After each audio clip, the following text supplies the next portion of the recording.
नमस्कार मित्रांनो, आज तुम्ही ज्या पुस्तकाबद्दल ऐकणार आहात ते पुस्तक फक्त श्रीमंत कसे व्हावे हे शिकवत नाही, तर तुमचा विचार करण्याचा संपूर्ण दृष्टिकोन बदलून टाकते. अनेक लोकांकडे टॅलेंट असतो, मेहनत असते, स्वप्न असतात, पण तरीही ते आयुष्यात मोठं काही करू शकत नाही. कारण त्यांच्याकडे नसते ती एक गोष्ट, योग्य विचार करण्याची शक्ती. आणि हाच विचार बदलण्याचं काम केलं आहे जगप्रसिद्ध पुस्तक थिंक अँड ग्रो रिचने. हे पुस्तक वाचल्यानंतर हजारो लोकांचे व्यवसाय उभे राहिले, अनेकांनी गरिबीतून बाहेर पडून स्वतःची ओळख निर्माण केली. आजच्या या व्हिडिओमध्ये आपण जाणून घेणार आहोत या पुस्तकातील अशा शिकवणी ज्या तुमच्या आयुष्याचा मार्ग बदलू शकतात. त्यामुळे ही व्हिडिओ शेवटपर्यंत नक्की पहा.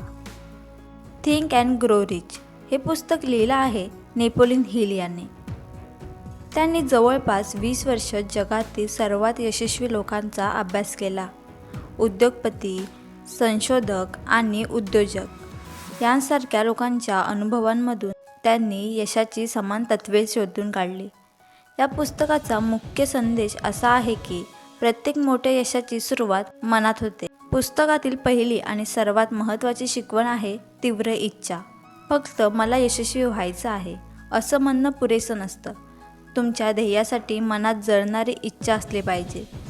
जेव्हा एखाद्या व्यक्तीला आपल्या ध्येयाची स्पष्ट कल्पना असते आणि ते मिळवण्याची तीव्र इच्छा असते, तेव्हा तो अडथळ्यांमुळे थांबत नाही.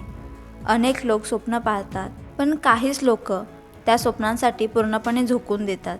यश त्यांनाच मिळतं. यानंतर हिल विश्वासाबद्दल बोलतात. जर तुम्हाला स्वतःवरच विश्वास नसेल तर इतरांनी तुमच्यावर विश्वास ठेवा अशी अपेक्षा कशी करणार? अनेक वेळा लोक स्वतःच्या मार्गात अडथळा बनतात. मी नाही करू शकत, माझं नशीब खराब आहे, हे माझ्यासाठी नाही, अशा विचारांमुळे ते स्वतःची क्षमता कमी करतात. पण जे लोक स्वतःवर विश्वास ठेवतात तेच पुढे जाऊन मोठ्या गोष्टी साध्य करतात. पुस्तकातील पुढचं तत्त्व आहे स्वयंसूचना. तुम्ही स्वतःला वारंवार काय सांगता यावर तुमचं आयुष्य अवलंबून असतं. जर तुम्ही सतत नकारात्मक विचार करत असाल तर तुमचं मनही त्याच दिशेने काम करेल. पण जर तुम्ही स्वतःला सकारात्मक संदेश देत राहिलात तर तुमचा आत्मविश्वास वाढेल आणि तुमची कृती बदलू लागेल. यानंतर लेखक विशेष ज्ञानाबद्दल सांगतात. सामान्य माहिती सगळ्यांकडे असते, पण विशेष ज्ञान फार कमी लोकांकडे असतं. यशस्वी लोक सतत शिकत राहतात. ते आपल्या क्षेत्रातील नवीन गोष्टी समजून घेतात, कौशल्य विकसित करतात आणि स्वतःला अधिक सक्षम बनवतात. फक्त शिक्षण पुरेसं नसतं, योग्य ज्ञान योग्य पद्धतीने वापरणं अधिक महत्त्वाचं असतं. पुढची शिकवण आहे कल्पनाशक्ती. प्रत्येक मोठी कंपनी, प्रत्येक महान शोध आणि प्रत्येक मोठी कल्पना आधी एखाद्याच्या मनात निर्माण झाली होती. कल्पनाशक्ती ही यशाची कार्यशाळा आहे. जे लोक नवीन शक्यता पाहतात तेच नवीन मार्ग तयार करतात. त्यामुळे आपल्या कल्पनांना कमी लेखू नका. यानंतर पुस्तक निर्णयक्षमतेबद्दल बोलतं. यशस्वी लोक निर्णय पटकन घेतात आणि विचारपूर्वक बदलतात. अपयशवी लोक मात्र सतत संभ्रमात राहतात. हे करू का नको, लोक काय म्हणतील, चुकलो तर, या प्रश्नांमध्ये अनेक संधी हातातून निघून जातात. निर्णय घेण्याचं धैर्य हे यशाचं महत्त्वाचं रहस्य आहे. यानंतर येते चिकाटी. अनेक लोक सुरुवात करतात, पण काही अडचणी आल्या की थांबतात. यशस्वी लोक मात्र प्रयत्न करतात. ते अपयशाला शेवट मानत नाहीत. प्रत्येक अपयश त्यांच्यासाठी शिकण्याची संधी असते. चिकाटीशिवाय कोणतंही मोठं ध्येय साध्य होत नाही. हिल पुढे सांगतात की एकट्याने सर्व काही साध्य करणं कठीण असतं. म्हणून ते मास्टर माइंड या संकल्पनेबद्दल बोलतात. म्हणजेच अशा लोकांचा समूह ज्यांच्याकडून तुम्हाला प्रेरणा, मार्गदर्शन आणि योग्य विचार मिळतात. तुमच्या आसपासचे लोक तुमच्या विचारांवर परिणाम करतात, म्हणून योग्य सहवास निवडणं अत्यंत महत्त्वाचं आहे. यानंतर या पुस्तकात भीतीबद्दल सांगितलं आहे. अनेक लोक अपयशाच्या भीतीमुळे सुरुवातच करत नाहीत. काही लोक टीकेच्या भीतीमुळे आपली स्वप्न दडपून टाकतात. काही लोक नाकारले जाण्याच्या भीतीमुळे संधी स्वीकारत नाहीत. तर भीतीवर विजय मिळवण्यासाठी कृती हा सर्वोत्तम मार्ग आहे. जितकं तुम्ही पुढे पाऊल टाकाल तितकी भीती कमी होत जाईल. पुस्तकातील आणखी एक महत्त्वाचा विषय म्हणजे अवचेतन मन. तुमचं अवचेतन मन तुमच्या विचारांना, भावनांना आणि कृतींना दिशा देतं.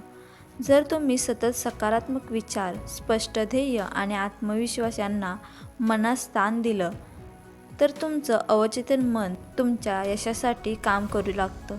हिल सांगतात की यश आणि संपत्ती फक्त पैशापुरती मर्यादित नाही. खऱ्या अर्थाने श्रीमंत तो असतो ज्याच्याकडे आत्मविश्वास, चांगले संबंध, मानसिक शांती, ज्ञान आणि स्वतःचं ध्येय असतं. पैसा हा त्याचा एक भाग आहे, संपूर्ण चित्र नाही. या पुस्तकाचा सर्वात मोठा संदेश असा आहे की तुमचं भविष्य परिस्थिती ठरवत नाही, तर तुमचे विचार ठरवतात. जर तुम्ही सतत अडचणींकडे पाहत राहिलात तर संधी दिसणार नाही, पण जर तुम्ही शक्यतांकडे पाहायला शिकलात तर नवीन मार्ग सापडू लागतील. कल्पना करा की आजपासून तुम्ही तुमच्या ध्येयाबद्दल स्पष्टता आणली, स्वतःवर विश्वास ठेवला, नवीन गोष्टी शिकायला सुरुवात केली, भीती असूनही कृती केली आणि सातत्य ठेवलं, तर 1 वर्षानंतर तुमचं आयुष्य किती वेगळं असू शकतं. अनेक लोकांना यश नशिबामुळे मिळालं असं वाटतं, पण हे पुस्तक सांगतं की यश हे विचार, कृती, ज्ञान आणि चिकाटी यांचं फलित असतं. शेवटी थिंक अँड ग्रो रिच आपल्याला एक साधा पण शक्तिशाली धडा शिकवतं. प्रत्येक मोठ्या यशाची सुरुवात एका विचारापासून होते. जर तुमच्याकडे स्पष्ट ध्येय, त्यासाठी जळणारी इच्छा, स्वतःवर विश्वास आणि सतत कृती करण्याची तयारी असेल, तर कोणतंही ध्येय अशक्य नाही. म्हणून आज स्वतःला एक प्रश्न विचारा, मी जे आयुष्याचं स्वप्न पाहतो त्यासाठी मी खरोखर तयार आहे का? कारण यशाचा प्रवास सुरू होतो तो बाहेरून नाही, तर तुमच्या मनातून. मित्रांनो, यशाची सुरुवात पैशापासून होत नाही, ती विचारांपासून होते.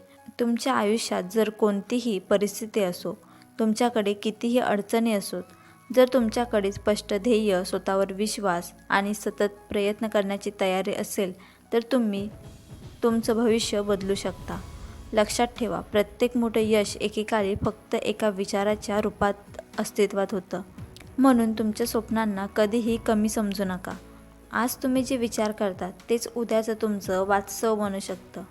मन जिंकलं तर जग जिंकलं, आणि म्हणूनच तुमच्या विचारांवर काम करा, स्वतःवर विश्वास ठेवा आणि तुमच्या ध्येयाच्या दिशेने रोज एक छोटं पाऊल टाका.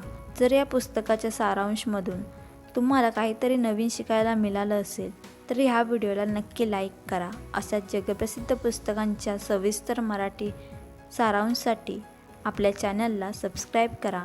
तुम्हाला पुढे कोणत्या पुस्तकाची समरी ऐकायला आवडेल ते कॉमेंटमध्ये नक्की सांगा. धन्यवाद. पुन्हा भेटूया एका नव्या पुस्तकासोबत, नव्या विचारासोबत आणि आयुष्य बदलून टाकणाऱ्या नव्या शिकवणीसोबत.